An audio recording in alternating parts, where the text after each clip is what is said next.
Hey everyone, it's One Piece Day! Or maybe it's One Piece weekend, whenever you're watching this.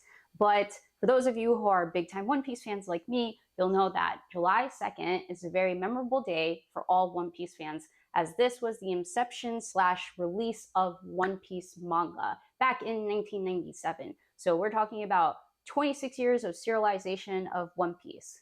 Woo! To commemorate One Piece Day, we're doing a fun character analysis video. This is something that's kind of been on my mind a lot, so I'm really excited to be talking about this. But in recent arcs, it's been feeling like a very certain One Piece character has kind of like just developed to be one of the best Straw Hat characters that I'm seeing throughout this story. And for those of you out there, I'd like you to take a moment and guess real quick which character I'm thinking about.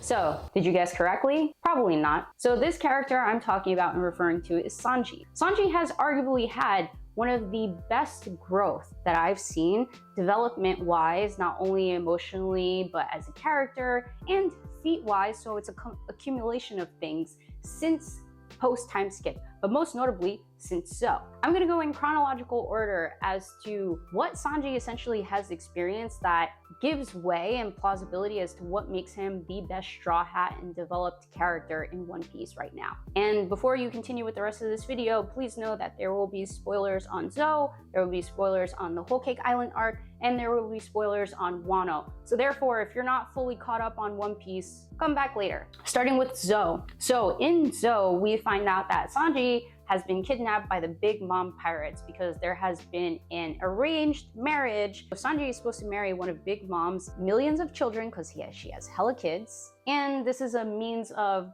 Big Mom and Judge essentially creating an alliance and attaining power from each other. Sanji essentially sacrifices himself at the safety of his crewmates that are with him at that time to go with Capone, who is there to kidnap Sanji in Big Mom's stead. This whole thing essentially triggers the Whole Cake Island arc as Luffy, Chopper, Nami, Carrot, and Pedro go after Sanji. Oh yeah, and Brook. During the Whole Cake Island arc, we are now able to learn about Sanji's full backstory before he arrives at the Baratie. We learn all about his siblings and how all of them are essentially genetically modified. In addition to that, he was supposed to be as genetically modified as they were, but the experiment failed due to the fact that his mom took a drug to help save him.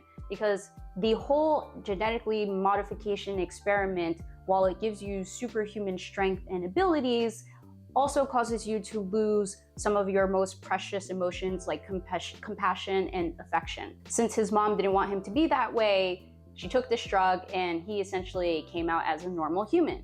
And his father, Judge, deemed him a failure. Because he deemed him a failure, they abused him for most of his childhood until Reiju helped him escape from the clutches of his family. However, as we go through the whole Cake Island arc, this compassion and this affection that Judge, Sanji's father, deemed weak qualities that deemed him a failure as a Vinsmoke was the same emotions and the same strengths that saved his family, even though Sanji had owed them nothing. However, the failure of a son that Judge thought Sanji was is the same person who effectively helped his family escape from the clutches of Big Mom because Big Mom was going to effectively kill them all. That same son helped them escape, and that was all due to the compassion that he deemed weakness. So Sanji was able to essentially effectively transcend a little bit some of that abuse that his family put upon him as a child and move forward to effectively be the bigger person here. As perhaps some kindness, one of his siblings handed him a raid suit. At this point, if you watch Whole Cake, you know what a raid suit is, but the raid suit is what all of Sanji's siblings wear with cool 66 on it, and they're called German 66, yada, yada, yada. And each of their raid suits gives them very unique special abilities aside from the exoskeleton that they all have, which has insane durability. But before we go into the raid suit that Sanji received from his siblings, let's stay on Whole Cake Island for a bit because we don't get exposed to the raid suit's abilities until Wano. Sanji, since the beginning of One Piece, when he's first introduced to the crew, is introduced as this character that fully respects women to the point that he will never fight them, but he's also a complete womanizer, that he will never pass up on a beautiful, attractive woman, and is always looking for love no matter how good or bad she is. During the Whole Cake Island arc, as I mentioned, Sanji was arranged to marry one of Big Mom's daughters. Her and Sanji eventually found love from what started off as a really situation to something quite beautiful. But Sanji ends up giving this aspect of love, this happiness that he's kind of always been looking for since the start of One Piece, to save his despicable family. A continued extension of how much this compassion was a real strength that his father neglected. And what sucks even more is that by the end of the Whole Cake arc, Sanji has his feelings reciprocated, but those memories are extracted from him, so he'll never know. At this point in time, you can only feel so much for Sanji because everything that is important to his character, or not important to his character, but everything that his character embodies is kind of like either taken away from him or he sacrifices for other people. But let's jump to Wano now, because by Wano, we get to see his raid suit. The first time that we get to see him use it is against his fight with Page 1. Each raid suit actually has a different unique ability. And if you remember way back in Thriller Bark, Sanji states that he would never ever eat a devil fruit unless it was the invisibility devil fruit. So there's devil fruit out there that turns you invisible, but he discovers somebody else has already eaten it. Why am I mentioning this? Well, if you're caught up, the raid suit has invisibility. It allows him to be invisible. And it's everything that Sanji has ever dreamed for. Now, Sanji has this super dope raid suit, which design-wise was just out of this world, but also puts him on par with his siblings in terms of durability and speed. So we're about to come full circle now as we arrive in Onigashima. Sanji has been captured by Black Maria, and Black Maria essentially states like, yo bro, call Robin or I'm going to kill you.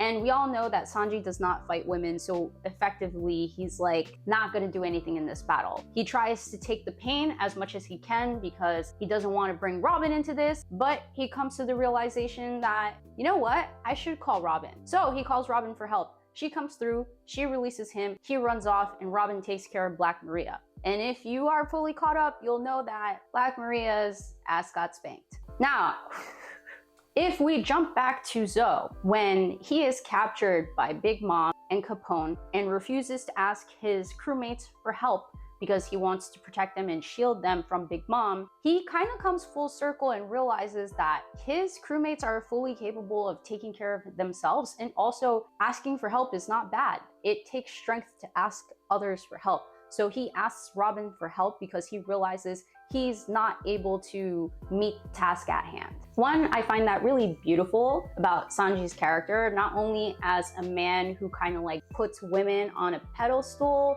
but also to embrace his own incapabilities and rely on others, which is something that he effectively learns during Whole Cake because he didn't want to ask his crewmates for help, and it took a whole fight and some days for him to ask Luffy for help. Another beautiful emotional moment in Sanji's character development. After escaping from the clutches of Black Maria due to the help of Robin, eventually arrives on the live floor, the performance floor, where he faces off against Queen. From here, we start to see some things happen to Sanji's body. At this point, we've only seen Sanji put on the raid suit about 3 times, 2 times to fight and 1 time to sneak into the women's bath. Way to go, Sanji. And since his body is starting to experience some changes, he suspects it's due to the raid suit. Now, remember that during the Whole Cake Island arc, we learned that Judge experimented on all his children so that they could have superhuman abilities. But Sanji's experiment was said to have failed because when he came out, 1, he didn't really have all these superhuman feats and his skin wasn't super durable, or his exoskeleton didn't exist, and he had all of the emotions that Judge deemed weaknesses. However, due to wearing the raid suit about a few times, this seems to awaken some dormant abilities within Sanji that the rest of his siblings have without the sacrifice of his emotions. While he's fighting Queen, his body gets all bent up to the point where it's like all broken, but is able to snap his body back in place. And we see something like this in the Whole Cake Island arc when Yonji's skull gets dented in and it kind of just like pops back out. This is a similar thing Sanji experiences during his fight with Queen. And in realizing that his body is changing and becoming more durable, and he seems to understand that he has an exoskeleton, he suspects it's all due to the raid suit, and for fear of becoming like his siblings, for fear of becoming like his family who are completely emotionless monsters, he crushes the raid suit. RIP raid suit, it was really dope. And while this crushing of the Germa 66 raid suit that Sanji receives is him fully rejecting his family and rejecting that he will never be part of them, he also gains the acceptance of his newly found body, or his changing body, since he's able to retain his motions, luckily. He also kind of does something that contrasts the womanizing side of his character. Since being invisible was Sanji's ever dream, along with finding the all blue, he essentially sacrifices that dream to continue peeping on women so that he wouldn't have to sacrifice his emotions. But it doesn't seem like all is lost when he loses the raid suit, because as we've already seen, he has an exoskeleton that has been developed. He also seems to be moving a lot faster than perhaps the speed of light, because even though he doesn't have the suit to no longer become invisible, he can now kick and move fast enough to become invisible to the naked eye. And due to his durability feats increasing extramentally due to the exoskeleton, he can now produce the hottest flames possible. In his fight and in his defeat of Queen, we now see that Sanji's flames are able to turn from reddish orange to blue, which is an indicator of one of the hottest possible temperatures of flame. The hottest level is like violet, but violet is on the spectrum of blue, and blue flames range from about 1,400 degrees Celsius to about 3,000 degrees Celsius. And when I first saw that scene in the manga, that had me emotional. It was like, oh my god, these are the feats that I've been waiting for Sanji to have, because Zoro is constantly having the come-ups, and I know that the argument will always be Zoro versus Sanji. That's not what we're here to talk about today, but I appreciated the scale up that Sanji got. And the way that that panel was illustrated at first in the manga was just chef's kiss, or Sanji's kiss. However, if you're fully caught up in the anime, then you'll know that a few weeks ago they animated that whole scene, and the animation was just beautiful. Like, if the panel from the manga had me emotional, the animation in that anime scene had my heart in a vice grip. Like, it would not let go, and at that moment I was like, yes, Sanji has had the biggest comeuppance since post time skip, minus Luffy, because Luffy is the main character. And quick note, if you're definitely paying attention, or you like reading on forums and stuff like that, you'll notice that Sanji and his siblings all have the curly eyebrows. It's like a characteristic trait that they all have. But in Whole Cake Island, all of his siblings have eyebrows that swirl in the opposite direction of Sanji's, and their eyebrows all swirl to form like a sideways six, kind of like 66, you know, Germa 66.